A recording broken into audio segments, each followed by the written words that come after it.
foi enviado com uma mensagem para as pessoas de sua época, mas Deus inspirou sua profecia para dar palavras consoladoras e tranquilizadoras também às gerações futuras. O nome de Ageu significa festival ou festivo.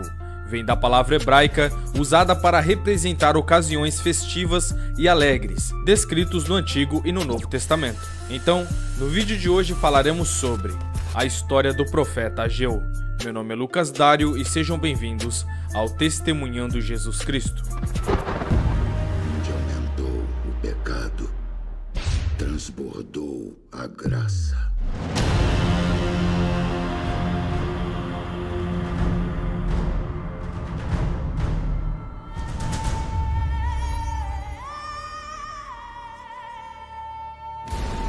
Paz, amados! Peço a ajuda de todos vocês para se inscreverem no canal e ativar o sininho de notificações. Se vocês gostarem do vídeo, deixe aquele like que me ajuda demais a produzir mais vídeos.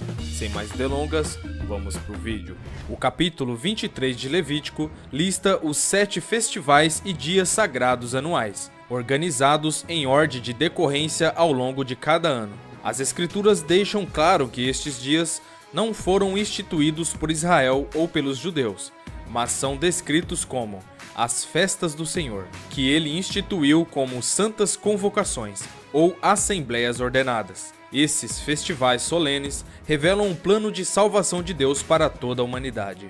Cenário histórico de Ageu. O livro de Ageu foi escrito em 520 a.C., com a queda da Babilônia cerca de 19 anos antes, em 539 a.C. A sorte dos cativos judeus mudou. O rei persa Ciro encorajou o povo cativo a retornar ao seu país de origem e a reconstruir o templo de Jerusalém para que seu Deus tivesse mais uma vez uma casa para morar. Seguindo o decreto de Ciro em 538 a.C., relativamente poucas pessoas, cerca de 50.000, decidiram inicialmente retornar a uma Jerusalém deserta. Depois de muitos anos em cativeiro na Babilônia, os judeus construíram casas, iniciaram negócios de sucesso, casaram-se e criaram famílias, como era de se esperar. Muitos se mostraram reticentes em deixar o estilo de vida estável e retornar à sua problemática pátria. E assim, a primeira onda de exilados que retornaram foi relativamente pequena. Sob a liderança de Zorobabel, que foi nomeado governador, e Josué, o sumo sacerdote, os judeus que retornaram foram admoestados a reconstruir o templo destruído por Nabucodonosor em 586 a.C. O trabalho começou em 535 a.C. e as bases começaram a ser reerguidas. No entanto, os exilados que retornaram ficaram desanimados, especialmente devido à oposição dos samaritanos locais, e a construção foi logo abandonada. O povo de Deus abandona as verdadeiras prioridades. Os judeus ficaram confusos sobre quais eram suas verdadeiras prioridades. Ageu foi enviado a eles com uma mensagem de exortação e encorajamento para concluir a construção do templo. Pouco depois, ele foi apoiado pelo profeta Zacarias. É um ponto de interesse que antes de o fundamento do templo ser iniciado, os líderes judeus construíram um altar com um propósito expresso. Esboço do livro de Ageu. O livro de Ageu contém 4 mensagens proféticas, todas entregues em cerca de 4 meses. A primeira mensagem foi a de Zorobabel, um chamado para reconstruir o templo em Ageu capítulo 1, dos versos 1 a 15. A hora de reconstruir o templo está escrito em Ageu capítulo 1, verso 1 a 8. O fracasso no passado em fazer isso levou às retiradas das bênçãos de Deus. Isso está dos versos 9 a 11. O povo respondeu a Ageu e o trabalho no templo foi retomado, dos versos 12 a 15.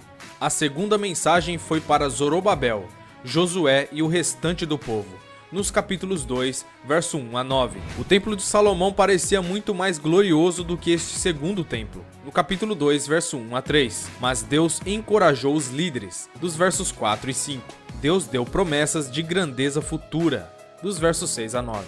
A terceira mensagem foi uma conversa entre Deus, Ageu e os sacerdotes, no capítulo 2, verso 10 a 19.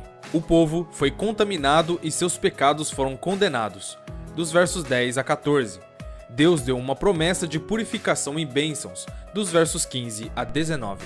A quarta mensagem foi para Zorobabel, no capítulo 2, verso 20 a 23. O Messias voltará para governar todos os reinos, dos versos 20 a 22, e Deus deu promessas divinas a Zorobabel, no verso 23. A construção do templo é retomada.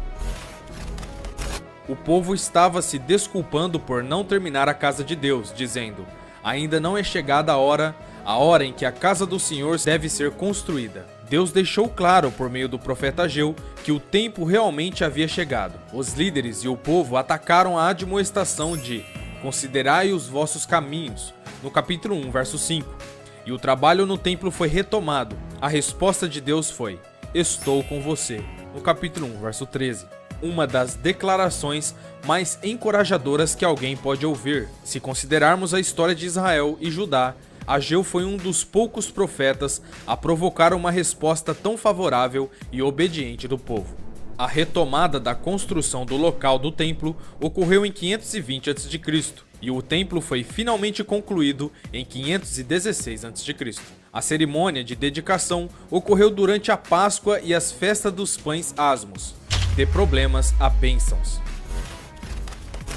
Depois de passar por graves problemas econômicos, os líderes e o povo da terra responderam positivamente à admoestação de Deus para mudar seus caminhos. Eles obedeceram à voz do Senhor seu Deus, e o povo temeu a presença do Senhor. De sua parte, Deus respondeu prometendo seu apoio e bênçãos materiais. É desejo de Deus que todas as pessoas prosperem e desfrutem de uma vida saudável e abundante. Mas infelizmente nossos pecados nos separam dele e de suas bênçãos. Mas as vossas iniquidades vos separam do vosso Deus, e os seus pecados esconderam de ti a sua face, para que ele não ouça. Seria essa uma das principais razões pelas quais as pessoas às vezes não recebem respostas às suas orações? Nosso Criador responderá se o buscarmos genuinamente os seus caminhos.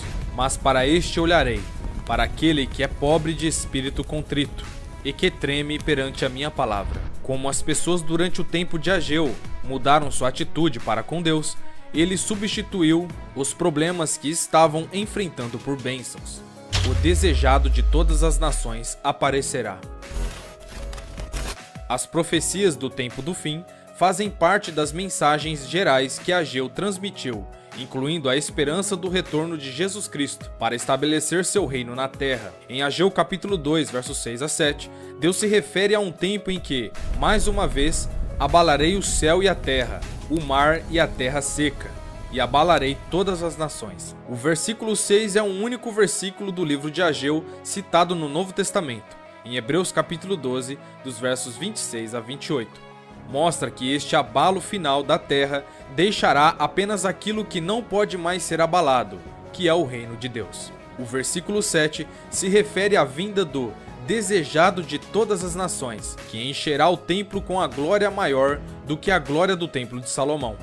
Isso se refere ao Messias retornando para colocar todas as nações da terra sob seu controle e governo perfeito. Em Ageu capítulo 2, verso 9, contém uma promessa de Deus.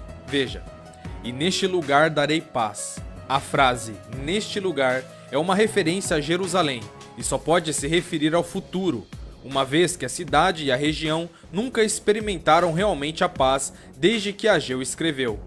Este é o evento que ainda está no futuro e é uma esperança que todas as nações e povos desejam. A esperança permanece para toda a humanidade. No dia em que Deus abalará os céus e a terra, e derrubará o trono dos reinos, ele cumprirá uma promessa especial a Zorobabel. Naquele dia, Deus fará Zorobabel como um anel de sinete. Esta é uma referência a um evento futuro, e muito provavelmente se refere à ressurreição dos santos na volta de Cristo. Embora o versículo seja uma referência específica a Zorobabel, a promessa caracteriza todos aqueles que permaneceram fiéis a Deus ao longo dos tempos. Assim como Zorobabel, eles receberam sua promessa e se tornaram parte de um reino que nunca será abalado, removido ou destruído. Como Deus revelou a Daniel, o Deus do céu estabelecerá um reino que nunca será destruído e permanecerá para sempre. Hoje, os líderes da maioria das nações esperaram e buscaram paz, prosperidade e uma vida abundante para seu povo. Infelizmente, eles estão buscando essa esperança nos lugares errados. A história provou que, desde o alvorecer da civilização, a paz e a prosperidade têm evitado os seres humanos porque eles rejeitaram a única fonte verdadeira que mostra o caminho para a vida abundante, paz e segurança, a inspirada Palavra de Deus. Uma lição para o nosso dia. As Escrituras encorajam cada um de nós a considerar nossos caminhos e, em particular, a examinar se estamos vivendo em harmonia com as leis de Deus. O apóstolo Paulo escreveu aos membros da Igreja de Deus em Corinto: examinem, testem cuidadosamente se vocês estão na fé. Vocês mesmos não sabem que Jesus Cristo está em vocês? Geralmente é fácil encontrar defeito nos outros, mas é mais difícil perceber nossas próprias imperfeições. Deus diz que levará em consideração aqueles que estão dispostos a se arrepender e mudar de vida para viver em harmonia com sua verdade revelada. Em Provérbios capítulo 3, versos 5 a 6, afirma: confia no Senhor de todo o teu coração e não te estribes no teu próprio entendimento. Reconhece-o em todos os seus caminhos e ele endireitará as tuas veredas.